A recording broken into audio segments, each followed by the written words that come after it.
ప్రతి ఇంట్లోనూ చర్చ ఏమిటి అని అంటే జగనే ఉండి ఉంటే, వైఎస్ఆర్ కాంగ్రెస్ పార్టీనే అధికారంలో ఉండి ఉంటే. నువ్వు 5 సంవత్సరాలు ఈ డైలాగ్ మాత్రం వదలవన్నా. జగనే ఉండి ఉంటే, జగనే ఉండి ఉంటే, ఈ డైలాగ్ని ఒక 5 ఏళ్ళు చెప్తాడు. ఎందుకంటే మొన్న జరిగిన మీటింగ్లోని అదే స్పీచ్, నిన్న జరిగిన మీటింగ్లోని అదే స్పీచ్, ఇవాళ నంజలే అక్కడికి వెళ్తున్నారు, ఇవాళ కూడా అదే స్పీచ్ ఉంటుంది. ఆ డైలాగ్ మాత్రం వదలరు అన్న. ప్రజలు నువ్వు వద్దనుకున్నారన్నా. ప్రభుత్వం ఏర్పడి ఇంకా 2 నెలలు కూడా కాలేదు. సరే 2 నెలలు అనుకోపోని, అప్పుడే తీవ్రమైన వ్యతిరేకత. ఎలా? నీ సొంత డబ్బా కాకపోతే జగనే ఉండుంటే, జగనే ఉండుంటే ఎందుకు వచ్చిన పెచ్చ మాటలు ఇవి? నీలో మార్పు అయితే రాదన్నా. ఏదో ఒక డైలాగ్ పట్టుకుంటావు, దాన్ని పట్టేస్తావు. ఈ 5 ఏళ్ల కాలం పాటు ఆ డైలాగ్ని వదలరు. నేను రాసిచ్చేస్తా కలితే 5 సంవత్సరాలు అదే డైలాగ్ వాడతాడు. జగనే ఉండి ఉంటే, జగనే ఉండి ఉంటే. నిన్ను వద్దనుకున్నారన్న ప్రజలు. నీకు ప్రతిపక్ష హోదా కూడా కల్పించలేదు కదా. కాస్త రియలైజ్ అవ్వన్నా. తెలుసుకో, ఓటమికి గల కారణాలు ఏంటని తెలుసుకో. మనం చేసింది ఏంటి ముఖ్యమంత్రి అయిన తర్వాత? మన 5 ఏళ్ళు పరిపాలించే రాష్ట్రాన్ని మనం సాధించింది ఏంటి? ప్రజలు మనల్ని ఎందుకు తిరస్కరించారు, ఎందుకు వద్దు అనుకున్నారు, మనకి 11 సీట్లు ఎందుకు వచ్చినాయి? వాటి గురించి ఆలోచించి ఒక సమీక్ష జరుపుకొని దాన్ని బట్టి ఎలా ముందుకెళ్ళాలని ఆలోచించుకో. తప్పితే అప్పటికే ఈ 2 నెలలకే అప్పుడు జగన్ బాబు వచ్చేయాలని చెప్పేసి అని అనుకుంటున్నారంట. ఇంకా మాట్లాడుతూ కేసుల గురించి కేసులు పెట్టడాల గురించి జగన్మోహన్ రెడ్డి మాట్లాడుతున్నారు. ఒకసారి వినిపిస్తాం చూడండి.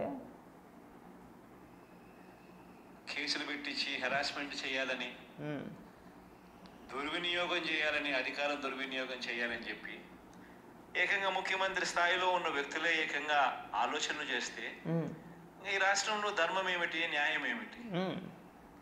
అంతా అన్యాయంగానే జరుగుతూ ఉంది. 5 ఏళ్ళు ముఖ్యమంత్రిగా చేసాడు, 5 ఏళ్ళు ముఖ్యమంత్రిగా నేను పని చేశానని మర్చిపోయాడు. నువ్వు అధికారంలో ఉన్నప్పుడు చంద్రబాబు నాయుడు గారి మీద కేసులు పెట్టావు, లోకేష్ గారి మీద కేసులు పెట్టావు, చింతమనేని ప్రభాకర్ గారు ఆయన మీద కేసులు పెట్టావు, అచ్చెన్నాయుడు గారి మీద కేసులు పెట్టావు. తెలుగుదేశం పార్టీ నాయకులు ఎవరు కనబడితే వాళ్ళపైన కేసులు పెట్టుకుంటూ పోయావు కదా. చివరాఖరికి నువ్వేమీ పీకలేక చంద్రబాబు నాయుడు గారి పైన ఒక అక్రమ కేసు పెట్టి స్కిల్ డెవలప్మెంట్ అని చెప్పేసి 370 కోట్ల రూపాయలు తినేశారని చెప్పేసి అని అన్యాయంగా అరెస్ట్ చేసి 52 రోజులు జైల్లో ఉంచగలిగావు కదా. నీకు అది గుర్తుందా నీకేమైనా? మరి వాళ్ళు చెప్పి నువ్వు మాటలేంటి అసలు?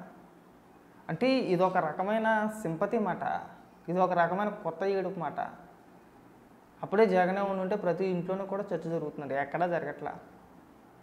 రాష్ట్రానికి పట్టిన దరిద్రం పీడ వదిలిపోయింది, ఆమె ప్రశాంతంగా బతకొచ్చు, మన పైన భారం ఉండదు, రాష్ట్రం కొద్ది అభివృద్ధి పరంగా ముందుకెళ్ళుద్ది, చదువుకున్న పిల్లలకి ఉద్యోగాలు ఉంటాయి, ఉపాధి కలుగుద్ది అని రాష్ట్ర ప్రజలందరూ అనుకుంటున్నారన్న. నువ్వు అనుకున్నట్టేమి ప్రతి ఇంట్లోనే చర్చ ఏమీ జరగట్లా. నువ్వు అంత భారీ ఎత్తులో ఊహించేసుకోమాక, నీకు నువ్వే ఎలివేషన్ ఇచ్చేసుకోమాక. ఒక్కొక్కసారి ఆశ్చర్యం వేస్తూ ఉంటుంది నీ మాటలు వింటా ఉంటే. ఏం కర్మరా అని ఇలా దాపరించాడు రాష్ట్రానికి.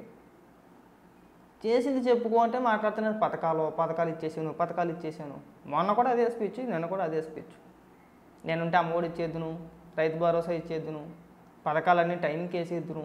ఎక్కడి నుంచి చేసేసావు? అప్పులు చేసావు కదా. మళ్ళీ పన్నుల రూపంలో మాపైనే బాధేసావు కదా. ఇవన్నీ నువ్వు సమీక్ష జరుపుకోకుండా ఇంకా ఇదే ఏడుపులు ఏడితే నువ్వు కమెడీలా చూస్తున్నాను నన్ను. నాకు నీ స్పీచ్ వింటా ఉంటే నాకు అర్థమైందన్నమాట. ఓహో, ఈ 5 ఏళ్ల కాలం పాటు ఈ డైలాగ్ని పట్టుకుంటాడు, ఈ డైలాగ్ని రుద్దే ప్రయత్నం చేస్తాడు మళ్ళీ జనాల్లోకి. మళ్ళీ అది కూడా విషప్రచారమే. గతంలోనే ఇలాంటి డైలాగులు ఉండి కొన్ని, ఇప్పుడు ఇదే డైలాగు. కొద్ది సిగ్గుపడన్నా, ఇంకా నిస్సిగ్గుగా పచ్చి అబద్ధాలు. సరే మీడియా ముందు ఎలాగ మాట్లాడాలే, మీ నాయకులతో మాట్లాడేటప్పుడైనా, మీ కార్యకర్తలతో మాట్లాడేటప్పుడైనా కాస్త నిజాలు మాట్లాడే ప్రయత్నం చెయ్యి. ఉన్నది మాట్లాడు, లేనిది మాట్లాడు. మాకు ఉన్నది మాట్లాడితే బ్రహ్మాండంగా ఉంటుంది. అప్పుడే అన్యాయం, అక్రమం. చెప్పు, ప్రభుత్వం తీసుకున్న ఒక్క నిర్ణయం చెప్పు. ఇగో దీనివల్ల, ఈ నిర్ణయం వల్ల ప్రజలకు చెడు జరుగుతుంది, ప్రజలు నష్టపోతారు అని ప్రభుత్వం తీసుకున్న ఒక్క నిర్ణయం చెప్పు. అది చెప్పలేదు. అంటే ఏదో ఒక నిర్ణయం తీసుకుంటే కదా దీనివల్ల ప్రజలకు మంచి జరగదయ్యా, చెడు జరుగుతుంది, దీనివల్ల ప్రజలు నష్టపోతారు.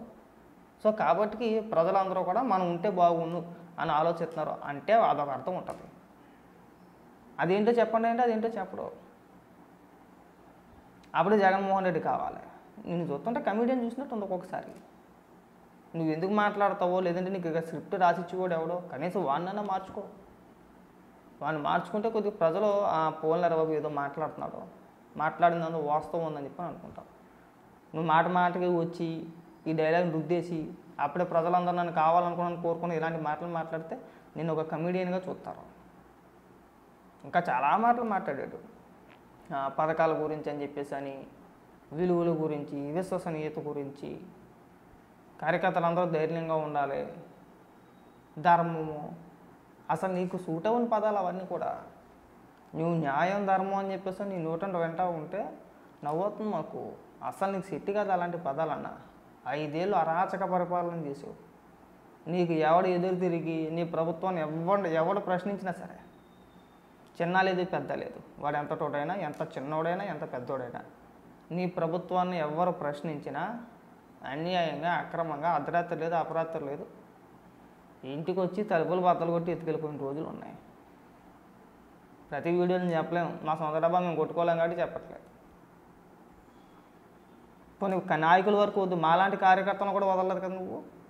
మా పైన కూడా కేసులు పెట్టావు కదా, మమ్మల్ని కూడా అరెస్ట్ చేయించావు కదా. మరి నువ్వు ఇవాళ ధర్మం అన్యాయం అని మాట్లాడితే ఎలా అన్నా?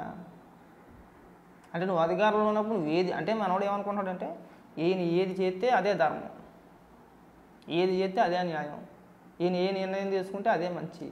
ప్రభుత్వం తీసుకున్న ఒక్క నిర్ణయం చెప్పలేడు. ఈ రెండు నెలల్లో ప్రభుత్వం తీసుకున్న ఒక నిర్ణయం చెప్పాయా, దీనివల్ల ప్రజలకు చెడు జరుగుతుంది, రాష్ట్రం నష్టపోతుందని చెప్పేసి ఒక నిర్ణయం చెప్పు, ఇగో అందుకని చెప్పేసి రాష్ట్ర ప్రజలు మళ్ళీ మనల్ని కోరుకుంటున్నారు ఆయన డైలాగ్ కొట్టినా బాగానే ఉంటుంది. అది చెప్పలేడు. అన్ని పచ్చి అబద్ధాలే. కానీ అది కూడా ఒక గొప్ప వరం అన్న నీకు. అబద్ధాలు చెప్పాలన్నా సరే, అంత పచ్చి అబద్ధాలు చెప్పాలంటే అది కూడా గొప్ప వరం లాంటిది. అందరూ చెప్పలేరు నీలాగా. ఒక్క తిప్పుకోకుండా, కన్ను అరపుకుంటా ఎంత చక్కగా అబద్ధాలు చెప్తామంటే అంత చక్కగా అబద్ధాలు చెప్తాం. ఈరోజు రాష్ట్ర అప్పు దాదాపు 14 లక్షల కోట్ల దగ్గరలో ఉందన్న. గత ప్రభుత్వం అంటే నువ్వు అధికారంలోకి వచ్చేటప్పటికి రాష్ట్ర అప్పు 3,30,000 కోట్లు, 3 లక్షల కోట్లు అనేక సందర్భాల్లో నువ్వే చెప్పు, అసెంబ్లీలో కూడా చెప్పు. పోనీ 3.5 లక్షల కోట్ల రూపాయలు వేసుకో. నువ్వు చేసిన అప్పు ఎంత? 10 లక్షలకు పోయి మాటే. నువ్వు పంచింది ఎంత? 2,70,000 కోట్ల రూపాయలు. మరి మిగిలిన సొమ్ము అంతా ఏమైపోయిందా అంటే దానికి సమాధానం చెప్పట్లా. అంటే ఏం కాదులే, జనాల గొర్రెలు, మనం ఏం చెప్పినా కానీ ప్రజలు నమ్ముతారు, దానికి డోకా లేదు. మన కార్యకర్తలు ఉన్నారు, మనకు ఛానల్ ఉంది, మనకు పత్రిక ఉంది, ఎన్ని విష ప్రచారాలను మనం చేసేయచ్చు, దానికి డోకా లేదని చెప్పేసి నా ఆలోచన మాట అనేది. ఒక్కొక్కసారి ఏదో అనిపిస్తూ ఉంటుంది మాకు, ఇంత నిస్సిగ్గుగా మాట్లాడుతున్నాడంటే అందుకేరా. అంటే ప్రజల్లో చైతన్యం లేదు, తెలుసుకోలేనంత అమాయకులు ప్రజలు. మనం ఏం చెప్పినా సరే వినేస్తారు, వింటారు, నమ్ముతారు అన్న నీ ఆలోచన తప్పు. ప్రజలకు అన్నీ తెలుసు. ఇవాళ రేపు గూగుల్లో అట్టా కొడితే ఎట్ట వచ్చింది అన్నీ కూడా. నువ్వు చేసిన పరిపాలన గురించి ఏదైనా సరే. పోనీ నువ్వు తీసుకున్న మేలేంటో చెప్పు, రాష్ట్ర అభివృద్ధికి నువ్వు తీసుకున్న ఒక్క నిర్ణయం చెప్పు. అది ఆలేడు. ఈ ఏడుపులకు మాత్రం తక్కువ లేదు.